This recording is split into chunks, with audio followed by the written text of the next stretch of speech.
मेरे बच्चे, तुम्हारे जीवन में एक नए दौर की शुरुआत होने जा रही है। यह बदलाव न केवल तुम्हारे लिए बल्कि उन सभी के लिए महत्वपूर्ण है जो कभी तुम्हारी स्थिति देखकर तुमसे दूर दूर रहते थे।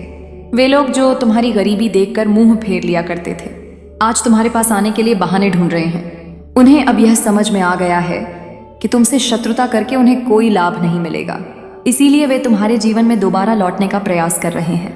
यह दुनिया बहुत स्वार्थी है मेरे बच्चे। अगर कोई किसी के भले की कामना भी करता है तो उसमें भी कहीं ना कहीं उसका अपना स्वार्थ छुपा होता है। जब तुम कठिन समय से गुजर रहे थे तब कोई तुम्हारे साथ खड़ा नहीं हुआ, लेकिन आज जब तुम सक्षम होने लगे हो तो हर कोई तुम्हारी ओर देख रहा है। वे खुद तुम्हारे लिए कुछ नहीं कर पाए, लेकिन अब तुमसे उम्मीद लगाए बैठे हैं कि तुम उनके काम आओगे। यह बदलाव इस बात का संकेत है कि तुम्हारे जीवन में एक नए परिवर्तन का द्वार खुल रहा है। कुछ महीनों के अंदर तुम्हारी किस्मत के सितारे जगमगाने वाले हैं। इस साल के अंत तक तुम्हें एक बड़ी जीत हासिल होगी और तुम्हारे घर की परेशानियां दूर हो जाएंगी। इतना धन आएगा कि तुम्हें कभी धन की चिंता नहीं करनी पड़ेगी। लेकिन याद रखना, यह सब तुम्हें बिना प्रयास किए नहीं मिलेगा। यह तुम्हारे ही कर्मों का फल होगा। तुम अभी अलग अलग रास्तों की तलाश कर रहे हो, कभी एक काम करते हो तो कभी दूसरा, लेकिन घबराने की जरूरत नहीं। आने वाले महीनों में तुम्हें वह सही मार्ग मिल जाएगा जिससे तुम अधिक धन कमा पाओगे और अपने परिवार की सभी जरूरतें पूरी कर सकोगे।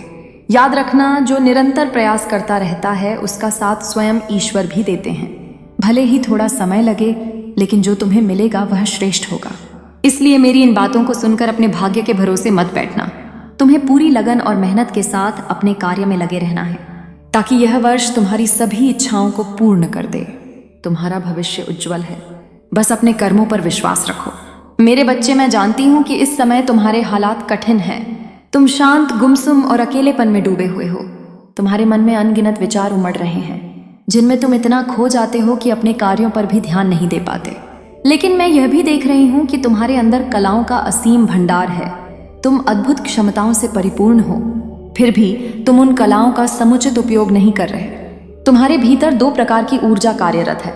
कभी तुम सकारात्मक ऊर्जा से भरकर अपने लक्ष्य की ओर बढ़ते हो, तो कभी नकारात्मक ऊर्जा तुम्हें प्रभावित कर देती है, जिससे तुम्हारा कार्य अधूरा रह जाता है और आलस्य हावी हो जाता है। मेरे प्रिय, मुझे स्पष्ट दिखता है कि तुम एक दिव्य और अलौकिक शक्ति से जुड़े हुए हो। ईश्वर का वास तुम्हारे भीतर है, लेकिन तुम अपनी आध्यात्मिक उन्नति पर ध्यान नहीं देते। यदि तुम अपने आत्मिक विकास पर ध्यान केंद्रित करो तो तुम्हारा जीवन बहुत सरल और सफल हो सकता है। तुम्हारे पास असीम संभावनाएं हैं, लेकिन उन्हें साकार करने के लिए तुम्हें ध्यान और साधना का मार्ग अपनाना होगा। तुम्हें अपने इष्ट की सच्चे मन से आराधना करनी होगी। अपने भीतर झांक कर स्वयं को समझने का प्रयास करना होगा। याद रखना, तुम्हारे भीतर ही वह शक्ति है जो तुम्हें हर लक्ष्य तक पहुंचा सकती है।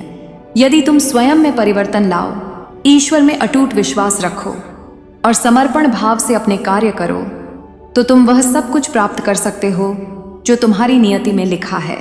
तुम सक्षम हो, योग्य हो और तुम्हारे पथ में कोई अवरोध स्थायी नहीं है।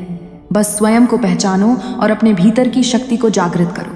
तुम्हारा उज्जवल भविष्य तुम्हारी प्रतीक्षा कर रहा है। तुम्हारी माँ तुम्हारे साथ है। तुम्हारा सदा कल्याण हो।